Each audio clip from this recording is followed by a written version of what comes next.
Alvella ni umuntu asenga kandi yubaha Imana. Mutubarize nk'umuhungu wo mu muji iminsi bamaranye ko batoba barigeze baryamana. Nukuri kw'Imana. Ntivyigeze. Ego kuko urya ni umukristo. Ari ntakubesha. Okay. Ni umukristo hari ibintu agenderako. Ego kuvyukuri nk'abana b'abantu hari igihe usanga bibaye ariko ntivyigeze biba bivanye n'ukuntu yamaze kuyubaka. Iyo muze kumarana igihe kinini ariko urabona ko kari guhava kabatoroka. Oyaye ko ndavyibuka neza mu masezerano twagiranye kuko burya urukundo rurimwo amakontra nyuma mutabizi. Twe twavuze ni vyiza ko vyoba tumaze nyene kwemererwa ko vyoba. Rero sinovuga gatsinga namuhevye ngashatse kumuriza. Numva ni ibintu ibiganiro vyabaye hagati yacu. Mana decision ni gutandukana. Ndakunda abakobwa b'inzobe. Ko iyo ngiye nk'ahantu nkabona akabebe k'inzobe karangohera sana. Ari nama nifuza kuvyara abana b'inzobe. Umuntu yitwa ORNELLA MUTONI asiguye iki kuri wewe? Asobanura ibintu byinshi. Asobanura ibintu byinshi. Kandi ko nibaza byose sinobisigura ariko asobanura byinshi. Byinshi tubireke. Bibiri muri byinshi bikomeye. Okay. Umuntu wanje w'agaciro cyambere. Wow. Icya kabiri novuga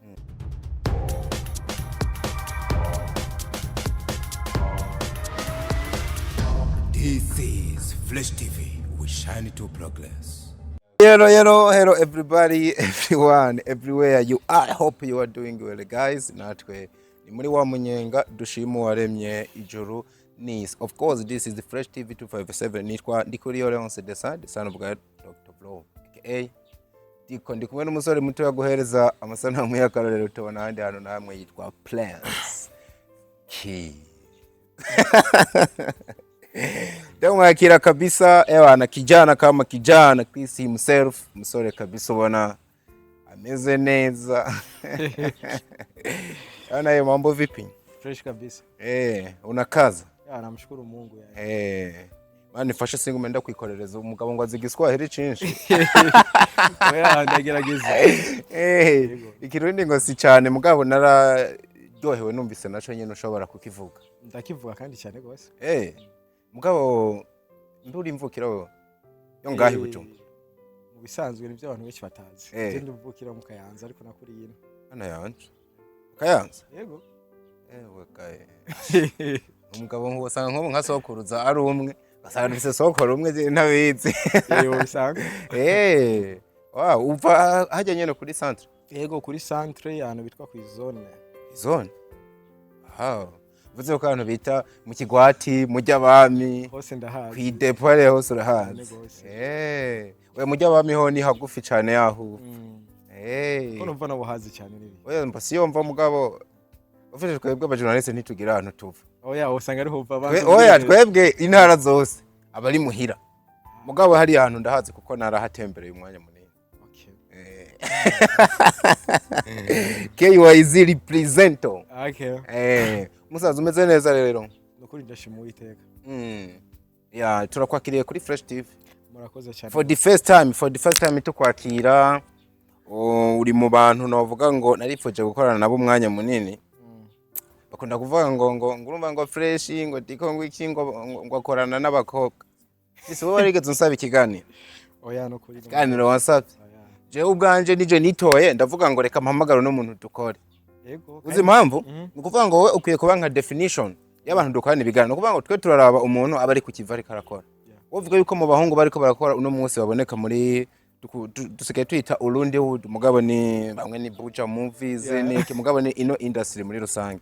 Uvuga kuri mu basore bariko barakora ntiyo baribesha. Nawe uravyemera?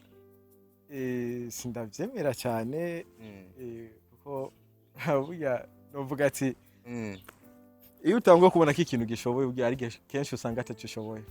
Gusa niko ndagerageza kubikora. Koga philosophy niko kari no muri warubizi novuga sikibonekamo cyane. Sinzi twayaze n'abantu babiri mu kiringo gito.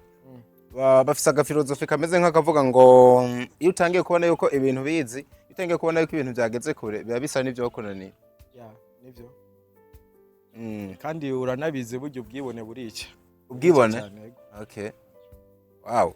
So wiyumva gute kwakirwa kuri Fresh TV? Icyambere mfise umunezero cyane gose kuko narigeze kuvyifuza nanje nigeze ndagusaba ikiganiro. Wow. Gusa ndimba shaka akazi kanje ariko kabanza kavuge ko je mvuga. Kabisa.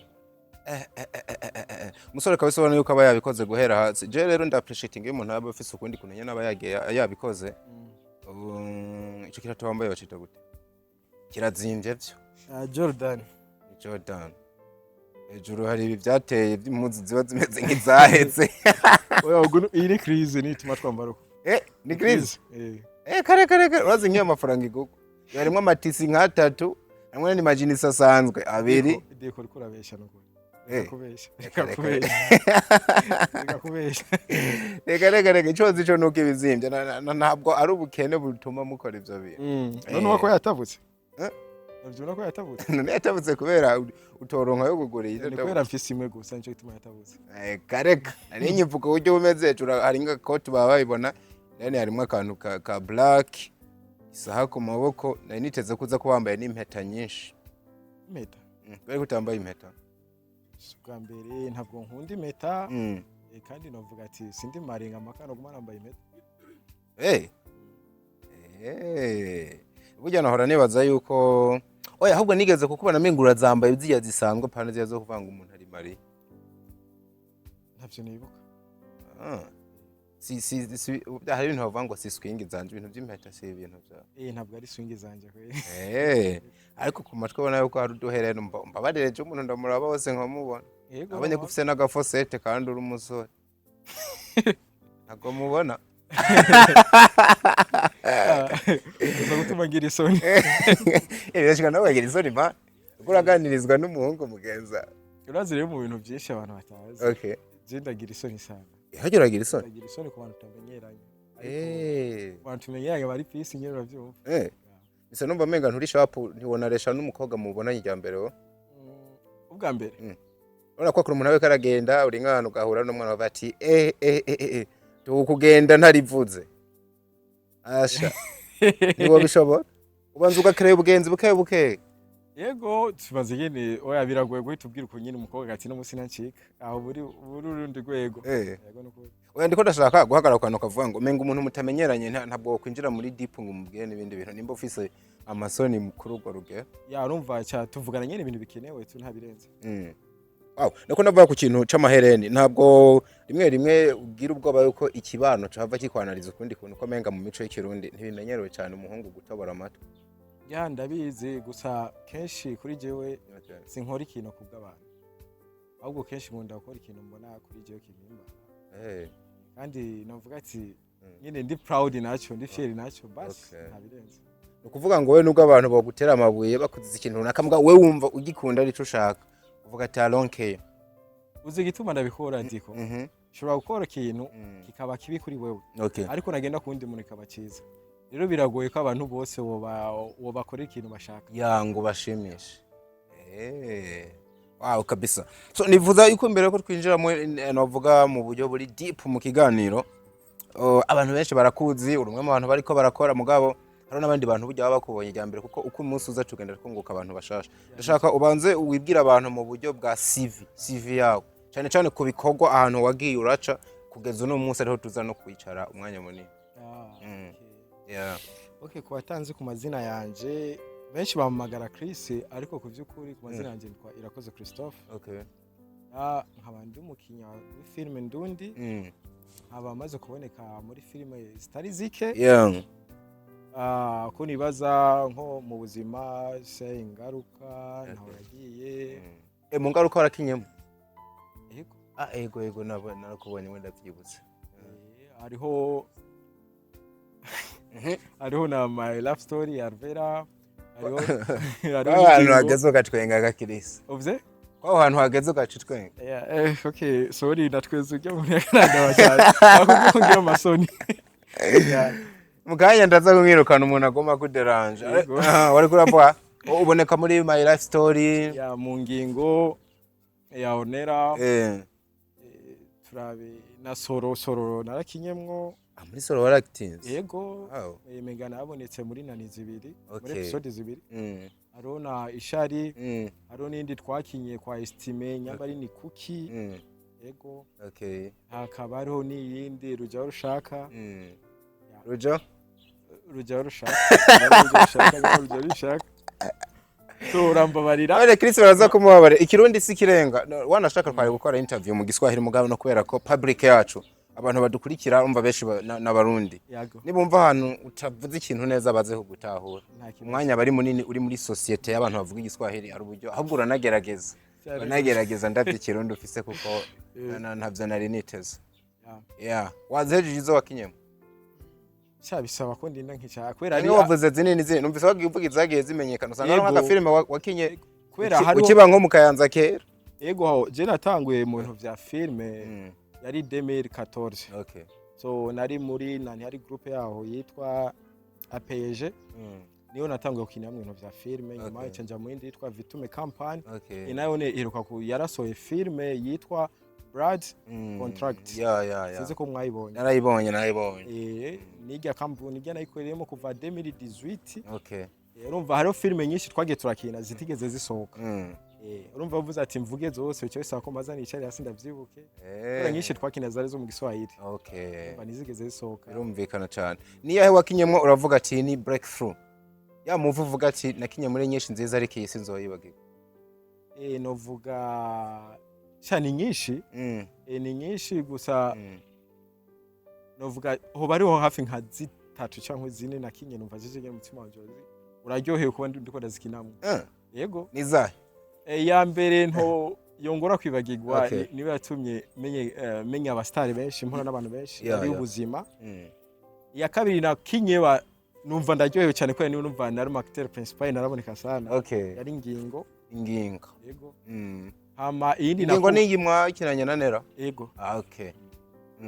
Iyindi nakunze ni ntawe yagiye. Okay. Ntawe yagiye narayikunze cyane gose kuko sinabwigere nkinira ahantu ukinira kuri script. Rero hari ibintu nagiye nunguka kubera ya filme. Biranavuga ngo ko script yabanjira kunyunzura igukubita hasi. Yego kuko umwandisi wano yagiye yandika ikirundi gikomeye. Yo muhungu ngo sitwarwana kuri script. Rero naje uruvuga ururimi rwaje ikibazo. Numva nagende gacha ntangura kuvuga cya kirundi cyo mu Kamenge. Usanga nongeye gusubira muri script. Urumva byarangoye gusa byaranyunguye ukuntu. Okay. Inyuma yaho no twanaciye nkina yindi ishari. Okay. Nayo ne narayikunze impamvu nayikunze yaradugije izina ryanje. Okay. Kuko yari bwa mbere nkinye filme ciye kuri TNB. Sinayenze bya TNB kikurikirana kujya. Reka. Hano hose naca igihugu. Hano hose naca bumva magazine nakiniye mu ishari. Wow. Acha numva muri je ndavuga yego ndi mu kazi kose. Kabisa. Ati ndi umustar gutinya kubivuga. Hari ikintu ukora wacana hano ukabona ati antuka kazina karamenyekanye cyane gose. Ati karamenyekanye kwe nuko gusa numvise musigaye mufise ingwane yo gucana ngo abafana bakagenda barabacora. Ugacana umuntu nawe ngo abana ngo ndakurana filme zawe ngo musigire n'igihumbi. Nibiragushikira. Yego birabaza gushika gusa. Ni sawa. Biza cyane gose.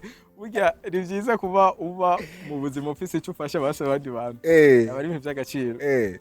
Bishize umufana kabikubwira uhora ukora mu ngodo kamwe ati take 5 kamuha nk'ibihumbi 5 tutigenda ubeho. Yego iyo ndafise vraiment sho kumurengana kuko burya urinze ubona nk'umuntu akuza gusabya amahera urumva bafise ikibazo. Mugabo ari gihe natwe tuba twumye umuntu agusabye uko usanga n'umustar kumubwira yabiragoranye. Utanganye cyanangura kuba ku ipato bisanzwe urabizi. Ati niba babona mega. Ati ndo kwizina gusa. So bwana Chris rero amakuru dufise yihuta yahagufi nuko ngo woba waranditse ikete cyangwa usaba kwinjira muri warubizi uri kuranaboneka no munsi. Inzira yose woba waracishijemwe kugira wifuze kubayo kubera iki wahisemwe kumva yuko woba muri warubizi mu gihe hari n'andi marebo menshi ngaho. Urumva icyambere cyatumye ndabishaka. Nuko hari abantu twatumaze gukorana. Yari abantu bamfashe. Urumva mu bisanzwe bamfashe nk'umuntu nyene wo mu muryango. Ntabwo bigeze bamfata nk'umuntu bahaye ngikiraka baje biki. Bamfashe neza nta kintu twigeze dupfa kandi bamba hafi. Nabantu banyeretse urukundo hari niniteze. Cya ndaraba kandi n'ikindi burya jewe ukuntu meze umuntu ndamumenya bivanye n'igihe tuba twicaranye. Urukundo agenda icara nabo. Nabonye ko atampamvu yo kujya kure.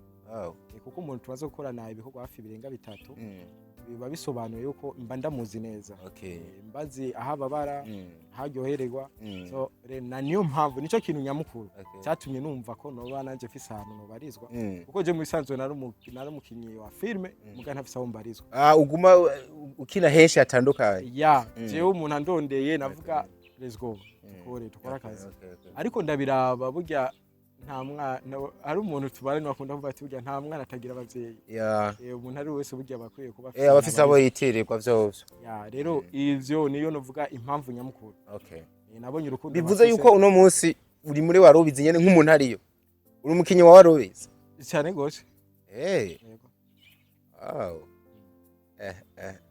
cange wakurikiye arukuntu muri warubizi umuntu kubitiza amaso akabona nyene hasa neza n'abana bariyo ubwo niho wagiye ukurikiye ivyo oya je nakubwiye ivyo nagiye nkurikiye none birakugwa nabi nkobo wibonye nk'iruhande y'umuntu yitwa Gina akona hande y'umuntu yitwa Kadora Ver birakugwa nabi nta musi numwe bigera bingwa nabi kuko urumva navuga ati n'abantu tukorana kandi bagiye bameze nk'aba sister kuko burya warubizi n'umuryango je nawe ugiye mukorana nabona kandi umuryango kandi ufite urukundo seto bivuze ko mu muryango utotera y'imboni ngo urobeyo urazi burya aho kandi kumvega karagoye kwishura gusa karoroshe ahubwo koroshe urumva mu bisanzwe ubuja guca buratagata ibintu bibona kare kuko nibaza ivyo ntivyoba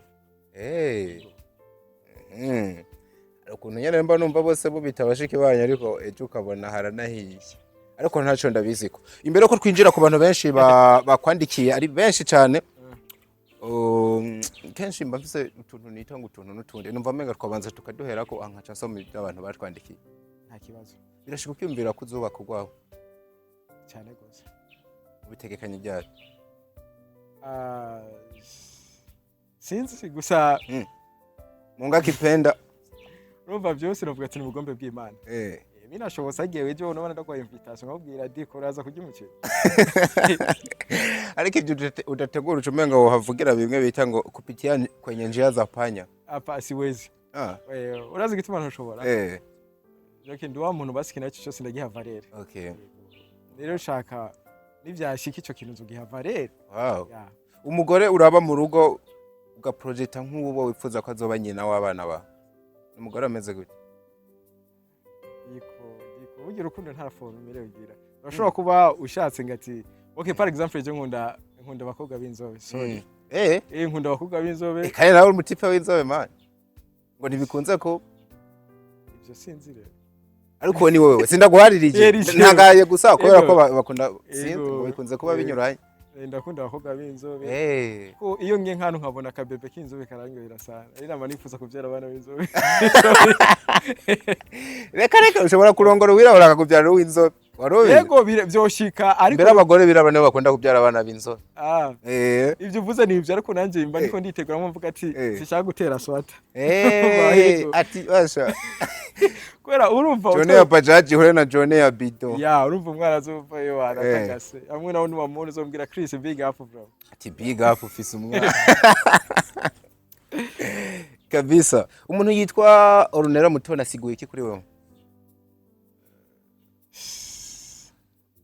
asobanura ibintu byinshi asobanura ibintu byinshi kandi ko nibaza byose sinobisigura ariko asobanura byinshi tubireke bibiri muri byinshi bikomeye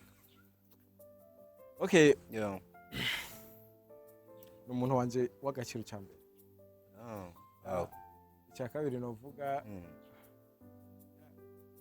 n'umuhanuzi mwiza bivuze yuko akubaha gufa umwanya munini cyane gose binavuze yuko abantu bavuga yuko muri mu rukundo rucira umuriro na ORNELLA ntabwo ari kinyoma ahubwo nimvuga kuri ijana kwijana urumva bivana n'umuntu ukuntu abe yabivuze cyangwa n'ukuntu abibonye ariko uko babivuga novuga ati ntabwo biri uko cyane gose ariko niko babibona kwera umuntu umva umuntu ari proche yanje cyane kenshi turakunda kuba turi kumwe umva abantu babibonye bacaye baza ko twaba dusohokana araho uvuze ngo si cyane gose muga byumvikana basi bishobora kuba bitaragera aho hantu hari ni cyane ariko haraho intambwe bigeze urukundo rwanyu hari intambwe rugeze diko urikuritiranye ibintu urazi burya urukundo rusobanura ibintu byinshi. Urukundo rusobanura byinshi. Ntabwo biba bisobanuye kuko iyo ukundana n'umuntu umukundana uko. Sawa ukubyina wumva ngo abashera ishusho ya. Urashobora kuba umuntu umukunda par exemple gusa ko ari umuntu wawe hafi. Yeah, of course. Nk'ubu none ndiko ndakubwiye ati ndagukunda byawe bisobanuye ko tukundana turi abahungu. Kubera ko bibwira umuhungu se. Niyo example basi cyase kuvuga. Okay nkuko basi bavuze ati bajya bakuba muri warubi nta kintu. Kweshi iyo turi kumara abantu benshi kubera nka par exemple ifoto yigeze kuzirazunguruka cyane ya Jane Kado. Na message menshi naguma mbona abantu bambira ngo warobye. Ngugeze. Nani ugeze iyo. Rero nguvuye kwa Ronera ngugeze kwa Ravere nta comment nkiyo wabonye. Bana mu inbox abantu baguma bambira bo mungu we ntutekereza. Kumbe swati ari ifoto gusa twibereye nyene bisanzwe tu. Gusa abantu biyumvira ibyo bashaka. Mugabo tu ni umuntu w'agaciro nkuko wabivuze uko byo babiri kose ibanga riri hagati yawe nawe. Yego kandi hari ubundi buzima nyene baba buri privé. Wow. Nta birenze nyene. Kabisa wowe niwo bita ni Izo Chris kale kazina. Izo Chris. Kabisa. So twinjire mu bantu bagiye bakwandikira ari benshi ndazisoma nihuse. Comment ya mbere ni umuntu yitwa Kadora Ven wa mukinyi mukinana yavuze ngo uwo musore mu mwakire neza ari mu kazi kose amashugwe yiwe muyamwe. Ndayakiriye. Ayo hose ndashimye. Ubyakira gute umukinyi mugenza yawe bumvise aje muri comment akagukeza nkuko? Cyambere ndavyumva mu rukundo rumwe rukomeye. Kandi ivyo nakubwiye muri warubizi vraiment mu rukundo. Wow. Yego twatubuza ibindi ariko urukundo ruhari vraiment. Rero kuri je nk'umwanya. Uvuye ngaye cyane murondera. Tumurondera. Unamukubite ku kawaii nabonye mwuguruje amantu uzakazi. Ujye nta kawaii no mukubita ko akunda inyama.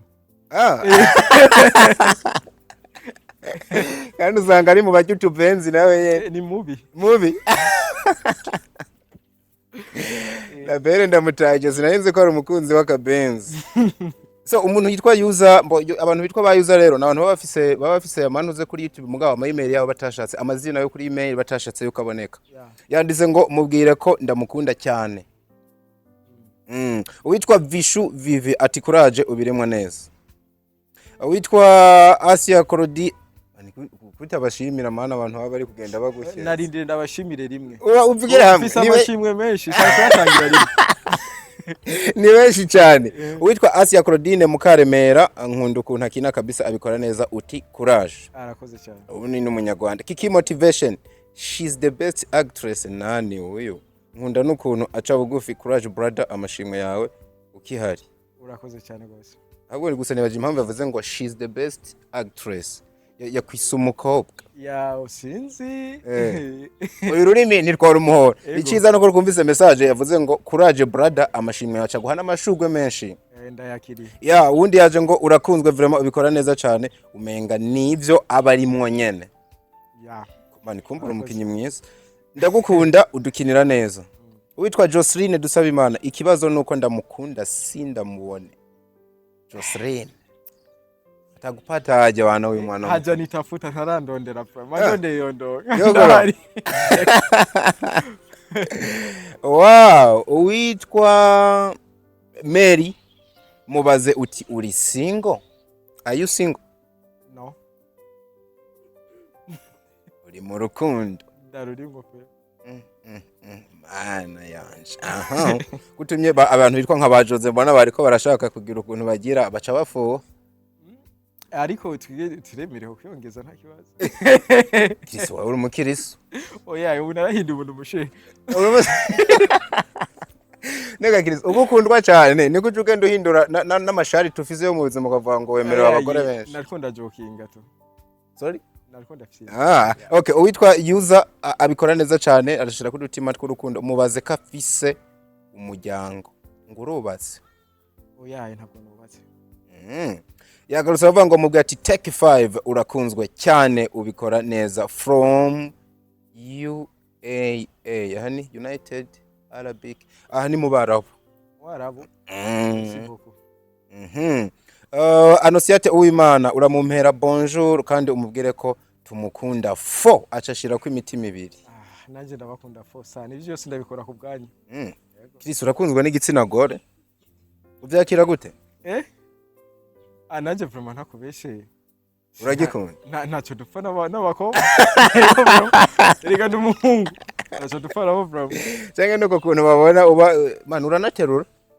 Urukuntu kabisa wubakitse mwene aha eba ubigiramo uruhara canke nakomeza. Jewe mega niko napfutse navyo rero kareza. Umuhungu aja muri gym, temera kuja muri gym ni vyiza. Yego ni bye uriko urubaka umubiri. Wow, niyo nkuru Konsole utura umukinyi mwiza w'ibihe vyose. Mubwire ko tumukunda akina neza. Love from Rwanda. KGL. Nishimwe Nadia nkunda ukuntu byitwaramwe vraiment urumuseriye pe. Mumbarize uti ubwo bwiza nubukerebutsi n'ubwitonzi n'ubumenyi wabikuye he? Wabikuye Chris. Ubwiza, ubukerebutsi, ubumenyi. Kandi nawe nyene n'umukobwa. Ni ingabire gusa y'Imana yampaye. Ni ingabire. Doriane nitunga mumbarize ko no mu buzima busanzwe afise ubugome nk'ubwo twabonye muri naho yagiye. Ubaya sana. Aya. Uraza mbagije ikibazo ciza cyane gose. Imbere yuko ndacishura, imiseza ari umufana yigeze kundondera. Ambwira Chris ndafise akantu ushaka kuguha. Ushaka guhora yavuye igitega. Ambwira sawa. Turahura turasangira. Dusangiye kubera je ndi umuntu ngoma ndakunda gutwenga cyane. Kiretse muri filme. Acha arambwira nga mbega ndakubaze. Igihe cyose umutwenga. Ambwira cyane gose. Ngana ukurikiye ndagukunda kurusha ko nabona ndagukunda. Ngakuri ivyo igihe cyose njeze uza gutelefona gusa utwenga. Urumva? So rero jewe ntabwo ndi wa muntu afise ntabwo ndi umumesha kujya sindabikina ko nkunda ukina ibintu ndi umumesha cyane. Okay. Ariko mu buzima busanzwe umuntu uganira n'abantu cyane gose. Kandi je ntambuze uzosanga nashavuye. Je nari umuntu bakarantuka nguma ntwenga. Arumva niko meze to. Ningu umurendo uyimutera ugitwenga. Je shavura niko ndatwenga. Gusa yo nashavuye cyane umuntu andira. Ntabirenze. Urari? Yego. Ubona nkoro ya mosoza imba nashavuye biba byarananiye kwi control. Oh la la. Nkubuheruka kurira ryari? Sinavyo nibuka urukundo gusa niko rundeze. Ubundi akunda cyane. Romantic boy. Wapi kandi ukapewa mahaba na ukanogewa. Uriya mwana ariko bigukorera neza kirisi buvyemera. Ufashwe neza. Eko nyene ntubibona. Uyitwa Fatuma Sandra mwiriwe neza abantu nkunda n'umunyarwanda. Diko mumbarire utifata Sandra aragukunda sana by'umwihariko ndakunda ukuntu yitwara hama uca mumbaraza uti kubera iki uciye bugufi ukititwara nk'abandi bantu mbona nukuri urampimbara cyane komera wirambire acashira ku imitima myinshi acagira ngo respect. Arakoze cyane Fatuma Sandra uyu muhungu ni hatari witwa Be Honest mumumbwira ati Emmanuel the best mugira neza ataragukunda cyane uburyo ukinamwe mwe na Mimi ati abayumva inyota yanyu muri gukina ubwira ati wumve ko ukunzwe birenze ubundi yagarutse ngo mumbarize icamuteye kwisiga mukorogo kandi atari umukongoma warisize rwatumesa mani Evana mukorogo cyangwa ndabwita tutumesa tukuru mukorogo wa Baria mujini kucerekeye mukorogo uko nibaza abantu benshi bakunda kuvyibaza ko nisiga mukorogo ariko ku bantu tuzi giswahili cyane uvuze mukorogo urumva kare ibintu bikoroze biri ahantu hamwe ariko je ntabwo nisiga amavuta akoroze nisiga amavuta asanzwe kandi amavuta y'amasolide rero sinzi ko amasolide oba wisiga amavuta asanzwe yego ari sente kumbe babona ukuntu uri inzobe bakibaza tujye mu tipe iyo nzobe nimba yarisize ibindi bintu yego kuko uraza abantu biyumvira ibintu byinshi. Okay. Wow. Nibaza yuko umuco bawuronsa bagiye bavyibaza bibaza ati no mutipe none nibiki. Ubundi yabaje ngo kuba serious ubikura he uri apuchuri. Puchuri manake hambo asa neza. Ni bogos. Akwana urazi kakanyise nanje kakananiye. Gusa mujari hana hisa kanyongorera sha.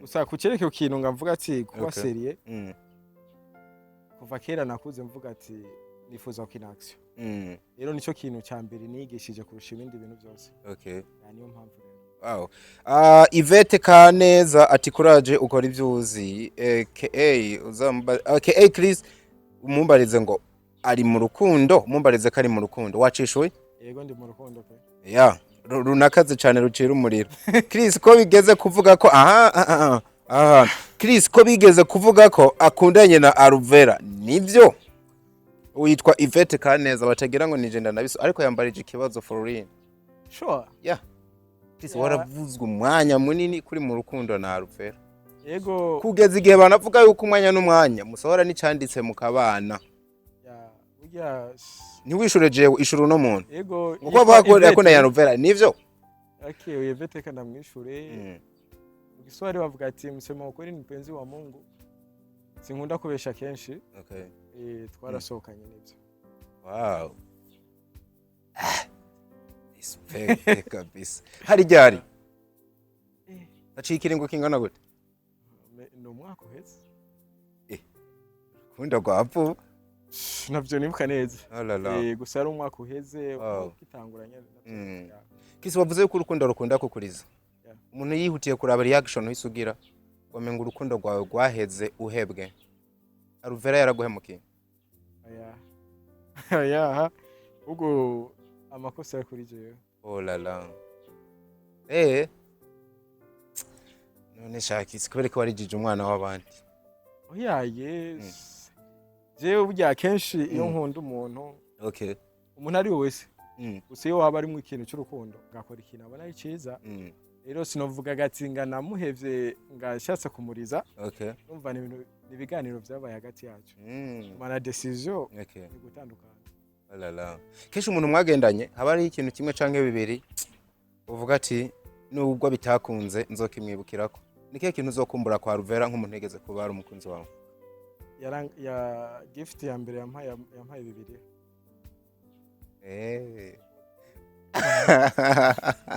yaguhaye bibiri iskani niwe yagutwaye gukizwa oya yasanze nkijijwe okay gusa nyene mbona my gift ya bibiri ico kintu ni ciza cyarangyoye nubu ni ndacyagikunda nyene wow I like nyahejeje kubaza yanabajije ngo biboneka ko menga yoba yarabizi no muntu ngo Alvella ni umuntu asenga kandi yubaha Imana mutubarize nk'umuhungu wo mu muji imisi bamaranye ko batuba barigeze baryamana imisi wamaze mu rukundo How's de faire amour avec Alvella oui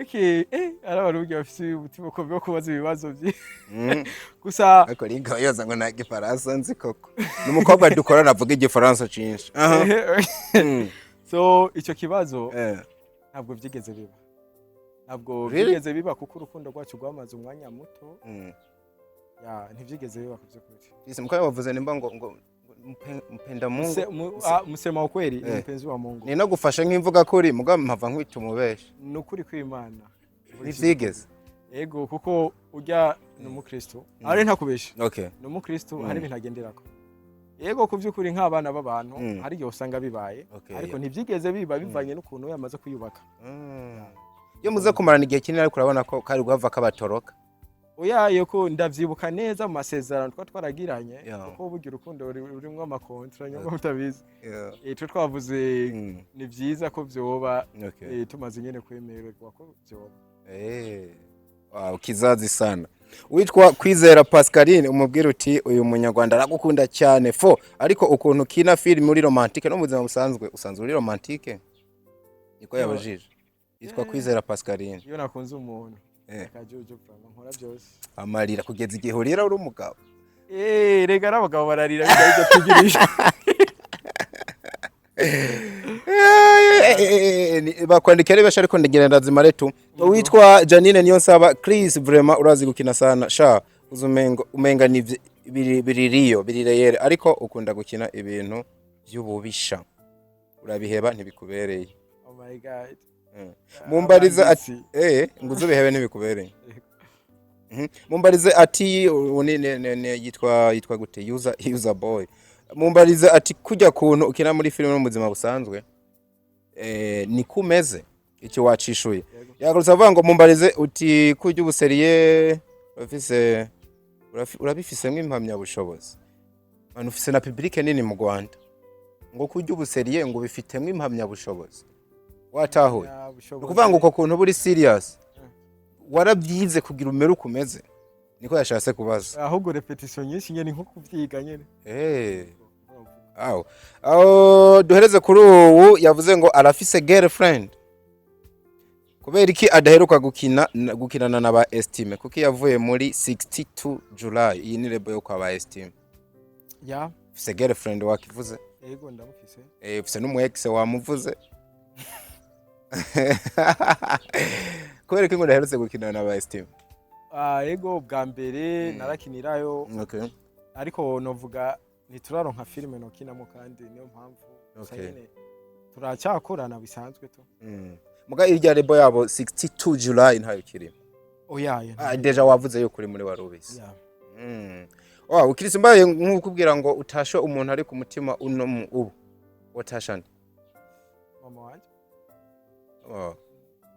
awundi uramwihaka oya igituma mvuze ko kwera mama niwe nkumbuye ntabino mu Tanzania mama wa muri Tanzania kabisa sinzi ko hari akajambo kamwe canke tubiri ufise ubwira abakunzi babona yuko banagwiriye sike ufise abantu benshi cyo tuguherekeza ikintu cya mbere nabanza gushimira abakunzi banje n'abakunzi ba Fresh TV kuko kuri jewe kenshi ndabikora ku bwabo iyo numvise ati nakoze ikintu bagishimye kuri jewe nca numva mbaye courage kuntu umva nejo no kora vyiza kurusha ivyo nabimaze imisi nkora kuri ivyo abambwiye bose ko bankunda nanje ndabakunda umutima wanje uragutse mfise umutima munini yego ushaka kukwigwamo abantu benshi kugeza n'igihe ushiramwe abakobwa nka 20 oya sinavu none ko gushizemo abakobwa namwe ko kumutoza rero mvuze abantu bose bankunda sorry rero ndabakunda cyane gose nanishimiye amakomantere yanyu nishimiye ibibazo byanyu kuvyo kuri ndabakunda kandi ndabasabiye ubuzima mubandanye mubaho neza ntimugware mubandanye mukomeye mubandanye mubona ikorwa byanje kizazi sano niwo is Chris toba twakiriye kuri Fresh TV munarabe film ari karabonekamwe twayipininze niyo comment ya mbere itangura wari ubizi kabisa ubona yuko bari mu kazi tugushimira cyane Chris nizere yuko nejo tukwamagaye zose cyane gose nzuza niruka naje ndabashimiye cyane gose Diko na Fresh TV mwese na cameraman imani bahizagera kabisa ndabashimire namwe bakonzi ba Fresh TV make a comment ibyumviro byanyu turacabikeneye hasta la vista